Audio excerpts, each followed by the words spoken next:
আসসালামু আলাইকুম রহমতুল্লাহি বারাকাতুহু। ডিশওয়াশ বারের বিষয়ে দেখি অনেকে বিভিন্ন লেবুর সুগন্ধিযুক্ত বলে। আসলে এগুলো তো লেবুর সুগন্ধিযুক্ত হয় না, শুধুমাত্র ফ্লেভারে দেওয়া হয়। আর আমরা যেরকম দেখি, ছোটোকাল থেকে যেরকম দেখে আসছি যে ছাই দিয়ে থালা বাসন মাজলে এটা 100% জীবাণুমুক্ত হয়।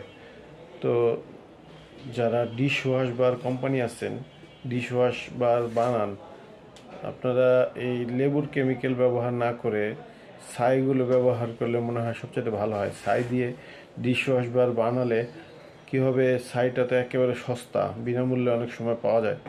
তো তাহলে বিনামূল্যেও পাওয়া যাবে, পাশাপাশি জীবাণুটাও 100% মুক্তি পাবে। অতএব যারা ডিশওয়াশ বার বানান তাদেরকে আমি রিকোয়েস্ট করছি, এই সমস্ত কোম্পানিকে আমি রিকোয়েস্ট করছি যে আপনারা দয়া করে ছাই দিয়ে ডিশওয়াশ বার বানানোর জন্য আল্লাহ তাআলা তৌফিক দান করেন।